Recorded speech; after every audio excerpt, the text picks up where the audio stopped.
Good evening and welcome to CYC News for today the 21st of February 2016 and the 13th of Amshir 17:32 am. I'm Susie Michael. In today's headlines, celebrating 20 years of the first Coptic school in New South Wales, Australia. Turkish Defence Minister has no intention of sending ground troops into Syria. Russia has been given the green light to kill Syrians. A Disney cruise ship stopped on its way to the Cayman Islands to pick up 12 suspected migrants. A human foot has been found at Vancouver Island. A Zika virus study supports a link to microcephaly, and Venezuela raises petrol prices for the first time in 20 years.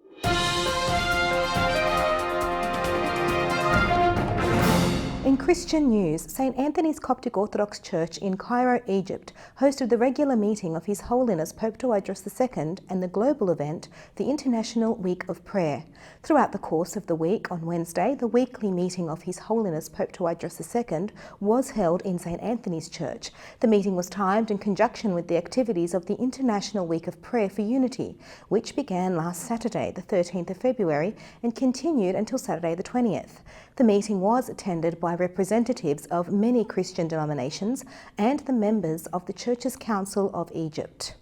Still in Christian news, on Monday the 15th, a celebration was held in New South Wales, Australia for the 20-year anniversary of the first Coptic school inauguration. The celebration was not only attended by bishops, past and present headmasters of the school, but also parliamentary and diplomat delegates, specifically the Egyptian ambassador to the federal capital, Mr. Mohammed Khairat, the Egyptian ambassador in Sydney, Mr. Youssef Shawki, and a number of the members of federal parliament and the Parliament of New South Wales, who praised the role of the Coptic Church specifically for its contribution of Christian education in Australia.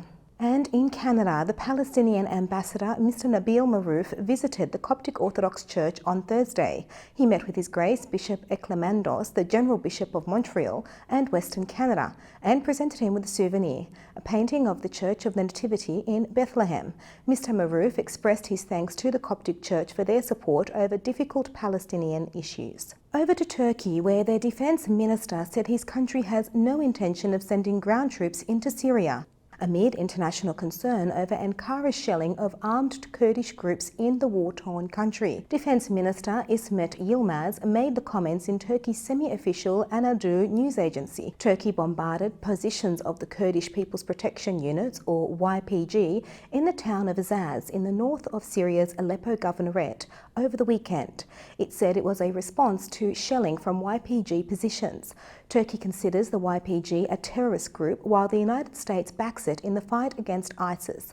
According to the London-based monitoring group, the Syrian Observatory for Human Rights, the US and France called on Ankara to halt the shelling, which killed 2 Kurdish fighters and wounded 7 others.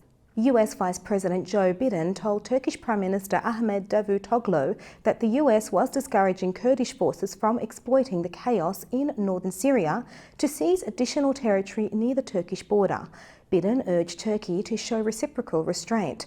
Syria condemned Turkey's actions and sent letters to the UN Security Council calling on it to intervene, according to Syrian state news agency SANA. In Russia, where one rebel leader claims the world has given Russia permission to kill Syrians. Under Russian air cover, regime troops are not only advancing in northern Syria, they have also been making gains in the south. After weeks of raging battles late last month, rebel fighters were forced to withdraw from Al-Sheikh Maskin, a small but strategic town in the Daraa province. Regime troops now control the crucial town, which lies on a military supply route from Damascus to the south. In an interview with CNN in Jordan, Bashar al-Zawbi, a top rebel commander on the southern front, says the Free Syrian Army were able to confront regime forces and their Iranian, Lebanese and Afghan militants on the ground. But without the anti-aircraft weapons they have been requesting, they were not able to withstand the Russian air campaign and were forced to withdraw. Bashar al-Zawbi said the international community, with its silence, gave Russia the green light to kill the Syrian people as it pleases. The fighting and bombardment in the south continues, and earlier this month the Free Syrian Army gave up the town of Ahman. More on this story as it unfolds during the weeks to come. 3 American contractors who were kidnapped last month by an armed group in Baghdad have been freed, according to 2 Iraqi security officials and a US official. The officials claimed that the elements of the Iraqi intelligence apparatus freed the 3 contractors. Further details about their rescue weren't immediately available. Iraqi officials said that on the 15th of January, gunmen kidnapped 3 Americans whose identities have not been released, while the trio visited a home in Dora, a neighbourhood in southern Baghdad.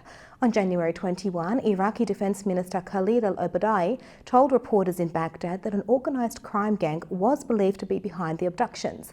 The US State Department said on Tuesday it welcomes the news that the government of Iraq has secured the release of 3 US citizens who were reported as missing in January. The State Department said in a statement, "We sincerely appreciate the assistance provided by the government of Iraq and its whole-of-government effort to bring about the safe release of these individuals. Specifically, we express our gratitude to the Iraqi security forces, and in particular the Ministry of Defence and the Iraqi National Intelligence Service for their role in achieving this outcome." For the first time, Russia has deployed to Syria what the US believes is one of its most advanced exploration and surveillance aircrafts. The aircraft, known as the Tu-214R, arrived at the Syrian airbase in Latakia in the last several days, according to a US official. The move comes as Moscow has stepped up airstrikes in northwest Syria, dropping as many as 100 bombs a day, according to US estimates. The Russian plan to send the aircraft to Syria was first reported by the Aviationist website, which tracks military aircrafts worldwide. It noted the aircraft is capable of using its radars and sensors to track hidden or camouflaged targets.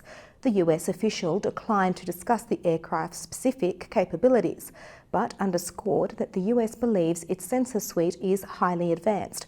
The Aviationist described the plane as an advanced spy plane with all-weather radar systems and electro-optical sensors that produce photo-like imagery of large parts of the ground. It also can monitor electronic signals and communications of enemy forces. With that type of capability, it could also potentially give the Russians greater ability to monitor US aircrafts in Syria. In Turkey, an explosion hit military vehicles at an intersection in the Turkish capital of Ankara on Wednesday evening in what the military call a terror attack. The vehicles were stationary at a traffic light. Authorities believe a bomb-laden vehicle caused the explosion. 28 people were killed and 61 others were injured, according to Deputy Prime Minister Numan Kurtulmuş. The explosion hit 3 military vehicles and a private vehicle in central Ankara near Turkish parliament buildings, according to Turkey's semi-official Anadolu news agency, citing Ankara Governor Mehmet Kilicler. A Disney cruise ship has stopped on its way to the Cayman Islands to pick up 12 suspected migrants southeast of Cuba, according to a US Coast Guard. Disney Wonder was heading from Miami to Grand Cayman when the group of suspected migrants was spotted around 8 p.m. on Saturday. The migrants were brought aboard the boat, which boasts 11 decks overflowing with restaurants, pools, recreation and more. The 12 suspected migrants, who were all Cuban, were on a rustic vessel, US Coast Guard 7th District spokesman John Paul Rios said. Rustic is a term authorities use to describe dangerous, unseaworthy vessels. The suspected migrants are being turned over to Grand Cayman authorities. Rios said it's unclear whether the migrants had been heading to the United States. US officials have noted an upward trend in Cuban migrants trying to get to the United States on land and by sea.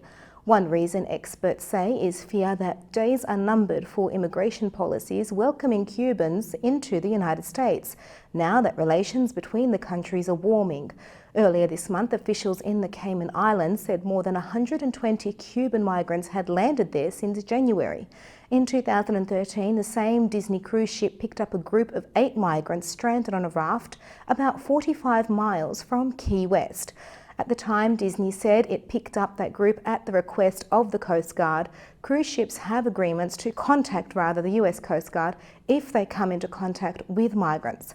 Rios said it is common for cruise ships to pick up migrants stranded at sea, take them to the ship's next port of call and hand them over to authorities.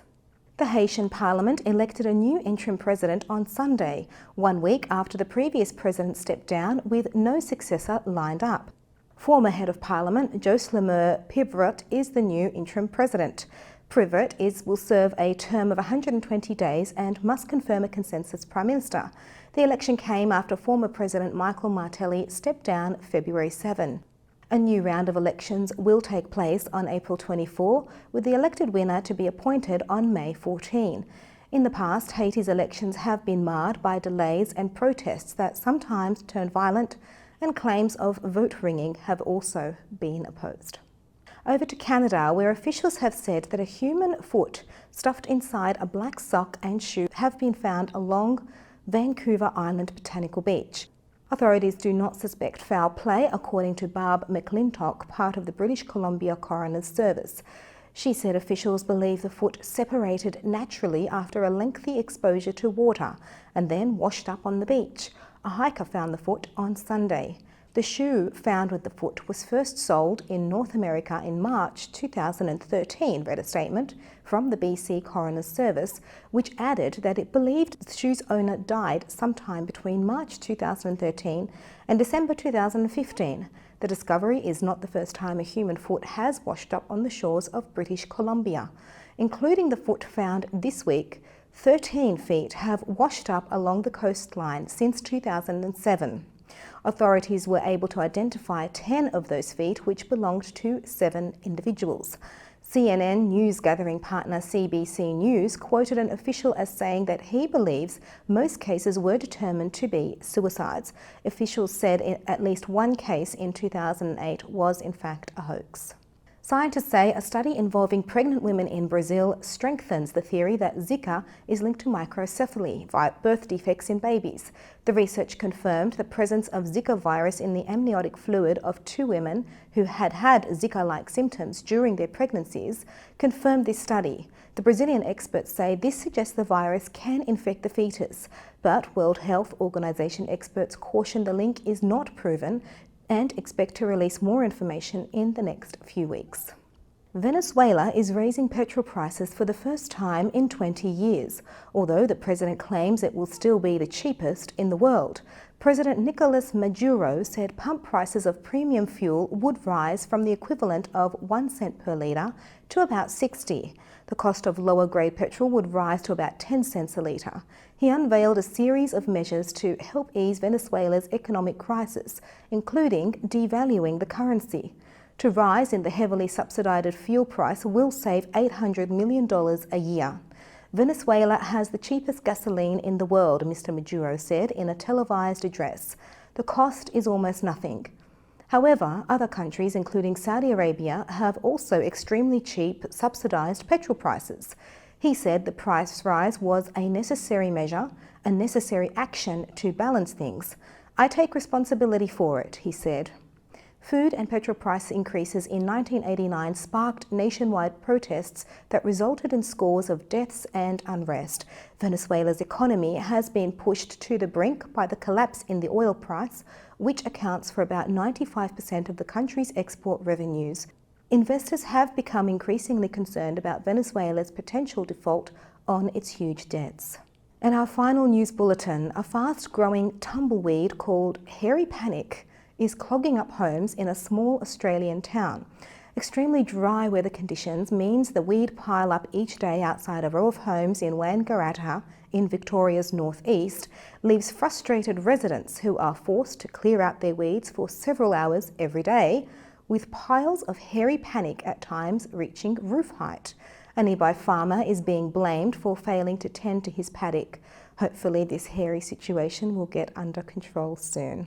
And that's all for CYC News. A reminder, you can watch this news bulletin again on YouTube. I'm Susie Michael from the CYC studios in Sydney, Australia. Have a great night.